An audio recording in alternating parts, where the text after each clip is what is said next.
पालकमंत्री त्यांच्या पाहुण्या रावळ्यालाच कामं देतील. खरी खतखती निमित्त कलेक्टर असावं असं मला वाटतं.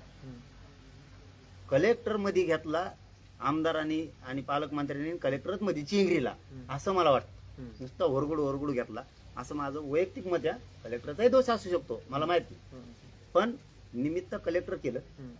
खरी खतखत ही आहे यांची सत्ता असून सुद्धा परळी पॅटर्न इकडं बीड जिल्ह्यासारखा इकडं जालना जिल्ह्यात बी राबवायला सुरुवात झाली.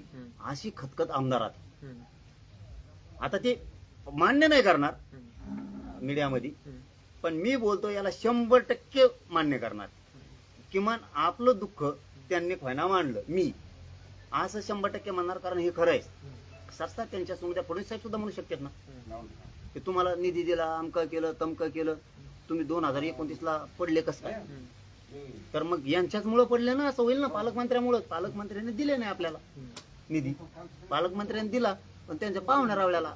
दुसरी बी खतखत याच्यात आणखी की पालकमंत्र्याच्या सगळ्या सोयऱ्याला कामं दिले जाते, केंद्र दिली जाते, आणि ते म्हणतात या भाजपच्या आमदाराला शिवसेनेच्या आमदाराला जाऊन तुम्हाला काही काम घ्यायचं का, आमचं तोयचं लय चांगलं आहे आणि आम्ही तोयला सांगतो तुम्हाला कामं द्यायची.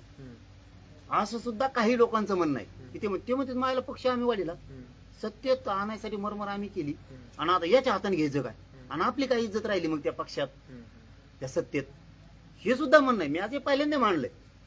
पण माझं वैयक्तिक एकट्याचं मत आहे, मला नाही वाटत की त्या पालकमंत्र्यांनी त्या मुंडेंनी असं केलं असेल असं मला नाही वाटत. का नाही वाटत तेच कारण मी सांगतो. लगेच आपल्या का पोटात एक वाटत अजिबात नसतं.